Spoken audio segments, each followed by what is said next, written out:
I had had COVID 3 or 4 times in the previous years. The third time, part of my workouts in the morning, I would do a cardio warm-up where I'd get on the stairs for 15, 20 minutes and just kind of go hard and get my body warmed up. And I realized, wow, I can't catch my breath when I'm getting to these points of exertion. And as I'm putting my kids in the back seat, I noticed that the lights start to slowly dim.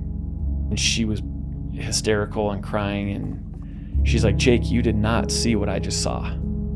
You're not okay. And there's a doctor there and about 10 different assistants. I remember asking, am I gonna live? And he said, well, we don't know. We're gonna see. We're gonna do our best to keep you alive. And then that was a time where I lost consciousness for 40 days. I had 3 death experiences where, I flatlined. One of the first things I said to my wife when I woke up is I said, hey, I died 3 times. And she said, how do you know that? Nobody told you that. I said, oh, I experienced them very vividly. And one of them in particular was with my daughter. And I remember October 28th of 2022, you had an experience. And I'd like you to share with the audience in detail what happened that day from the moment you woke up to the last thing you remember that day. So yeah, there's a lot that kind of goes into the lead up of this. Oddly enough, there were signs prior that I was having some issues. But as a man and as a tough guy, you kind of just say, oh, I'll just push through it. So I grew up playing sports, and that was always kind of ingrained in you is push through it. If you're hurt, push through it. If you're tired, push through it. If you're struggling, push through it. So pushing through it was always kind of my nature, good or bad. So probably about 6 weeks prior was the first time I noticed that I had some sort of issue going on internally, and it was in my chest area. 35 years old, in good shape, went to the gym.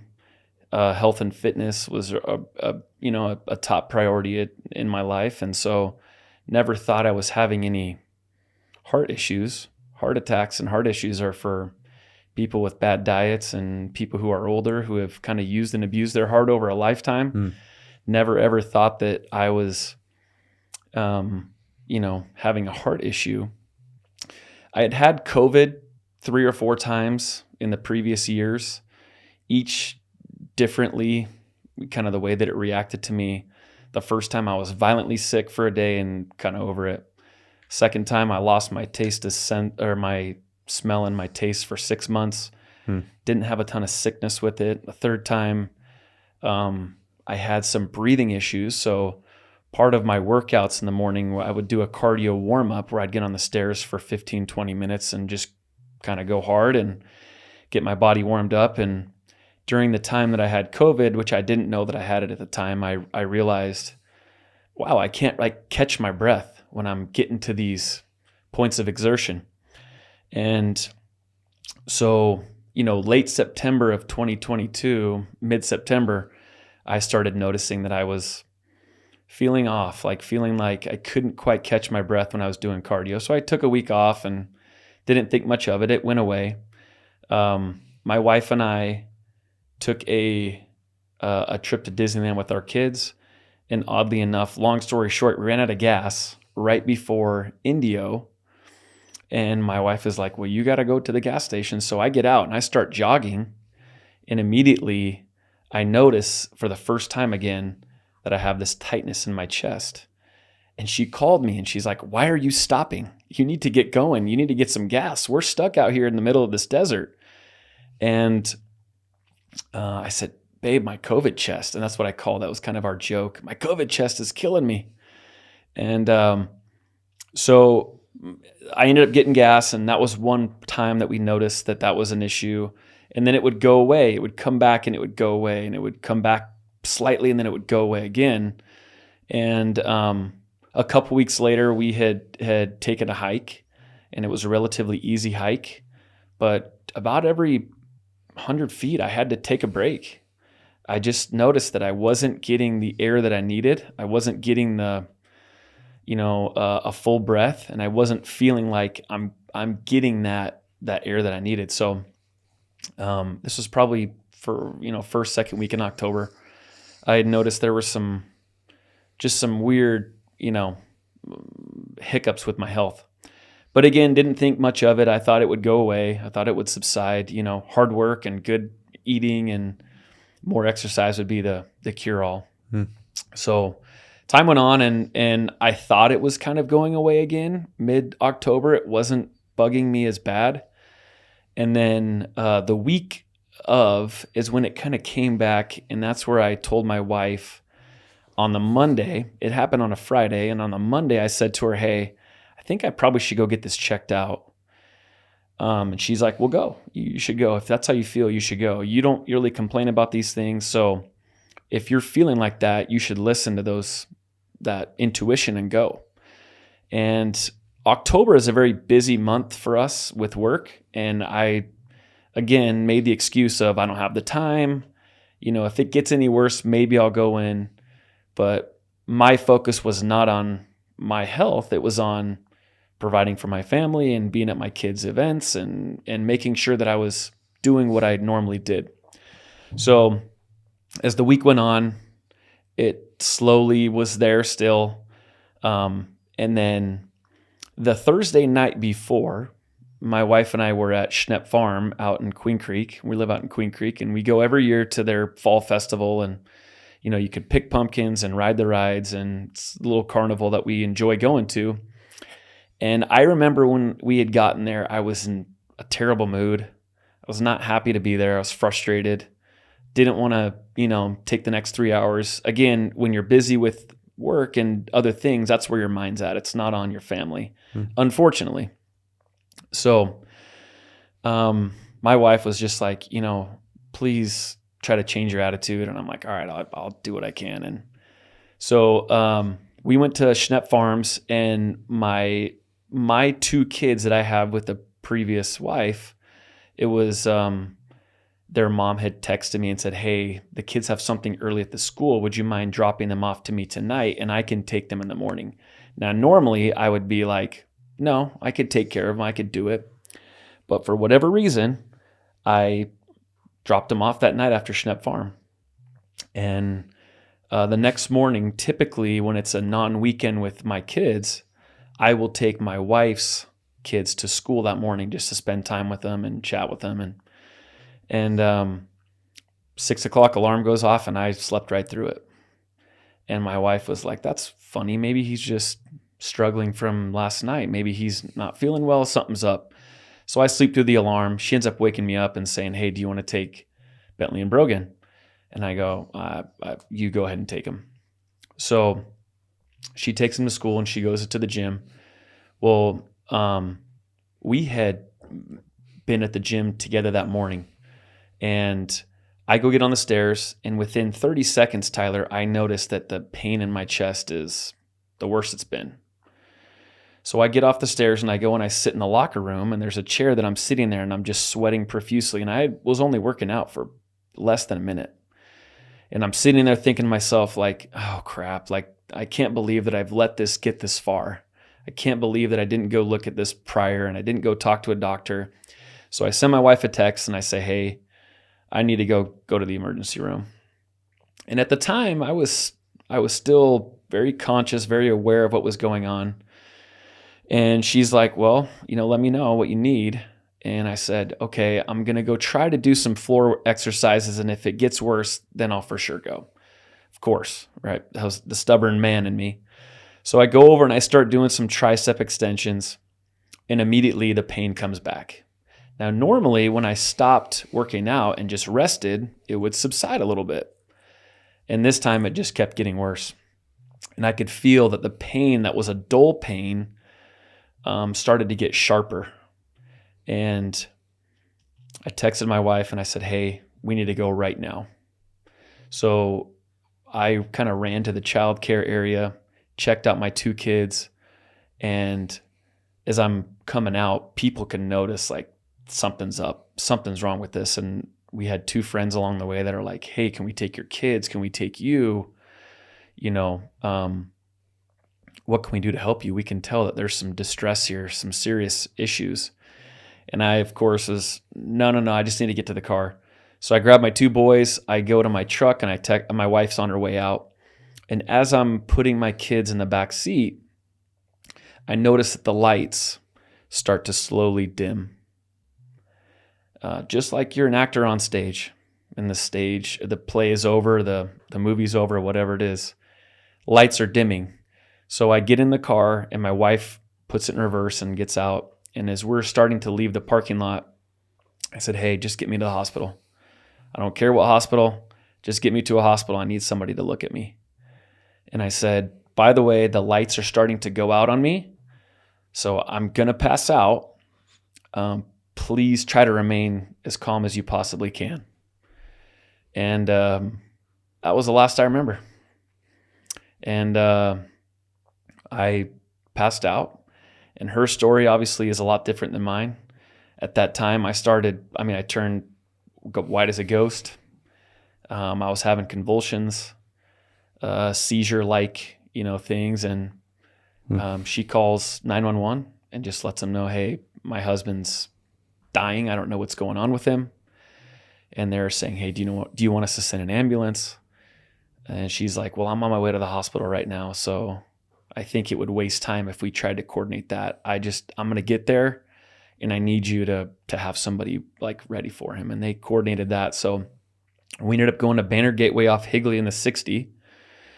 And so as we're getting to Higley exit, I actually wake up and I feel a little refreshed, almost as if I'm okay.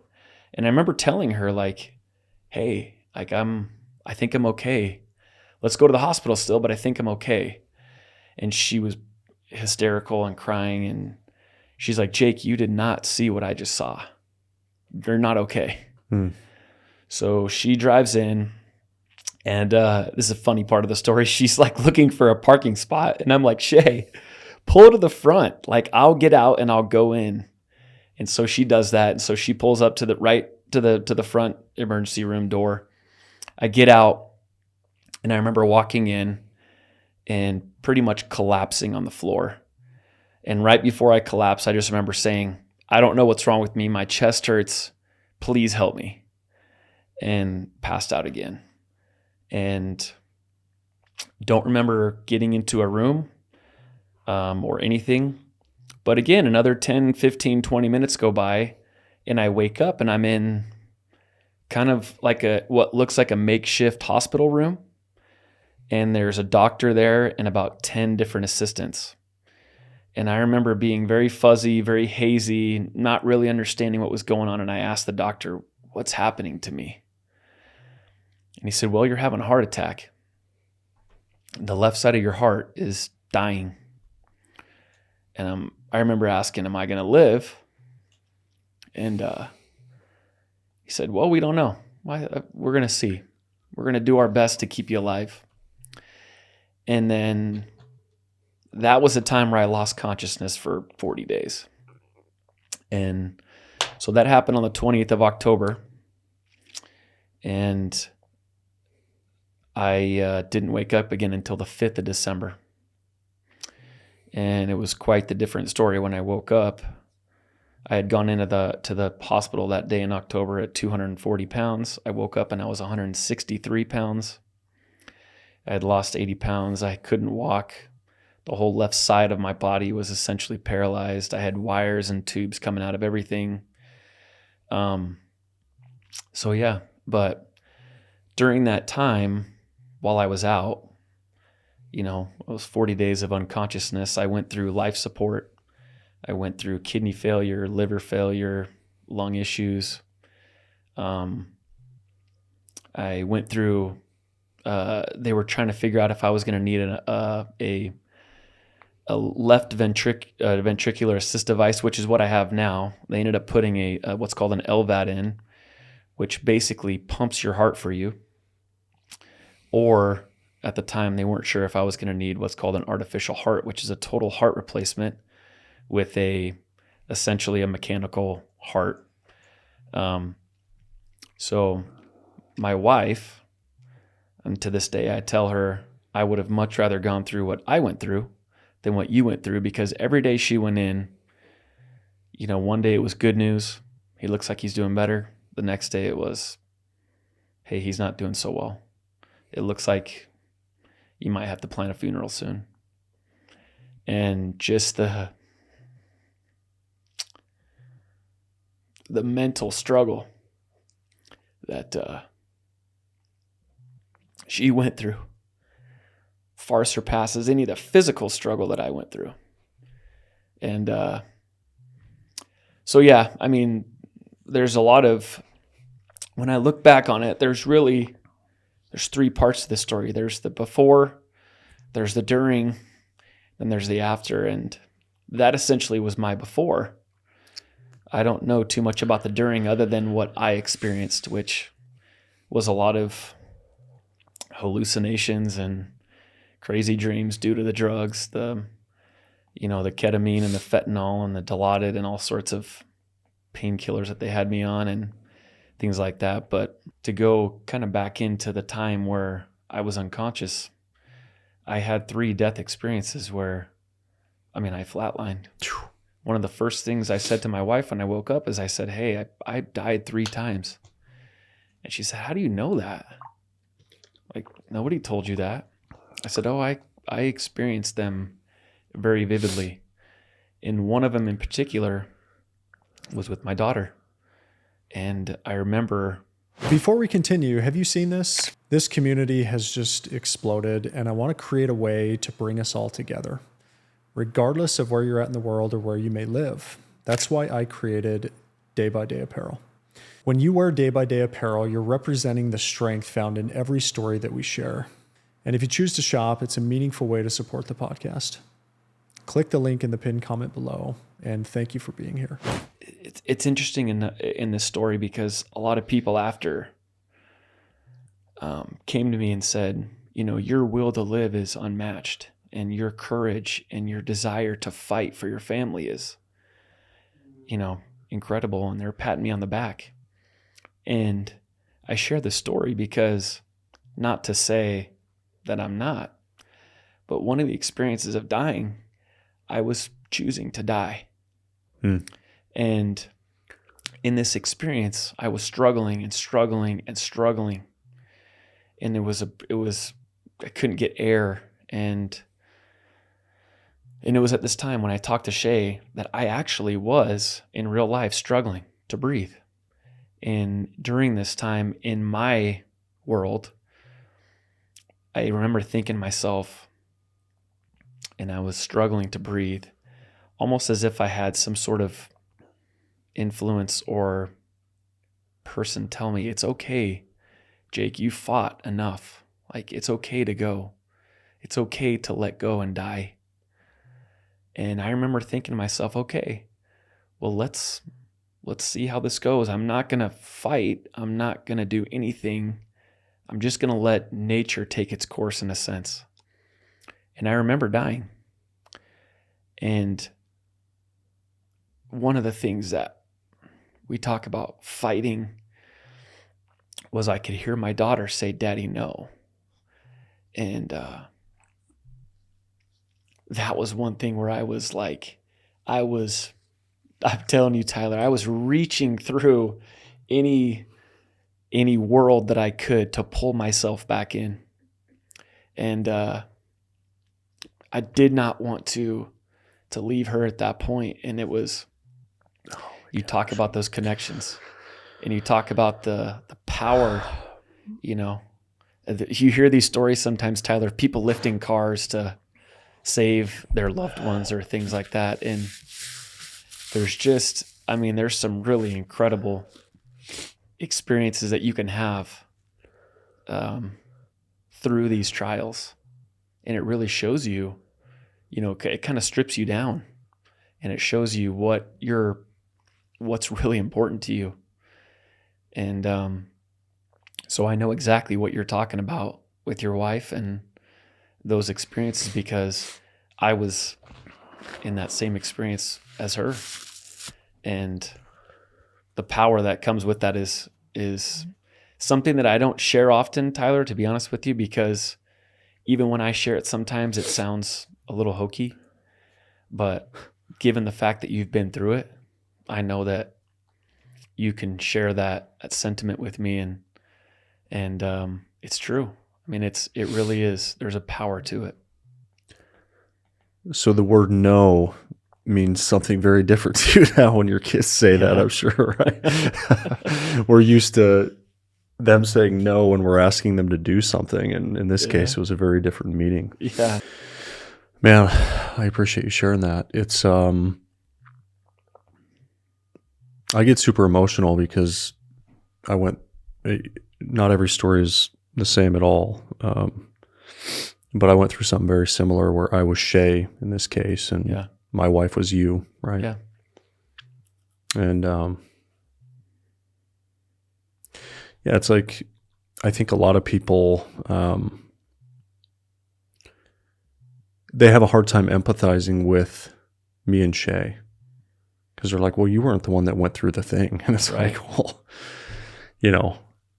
my wife was basically in a coma too, like totally unconscious for a period of time, not as long as you, but it's like when you're being told that you're going to be a widow and you have a lot of thoughts and it's hard to come back from that, right? There's a lot of trauma still there for me. Like you just sharing this experience has really, really brought that back up, I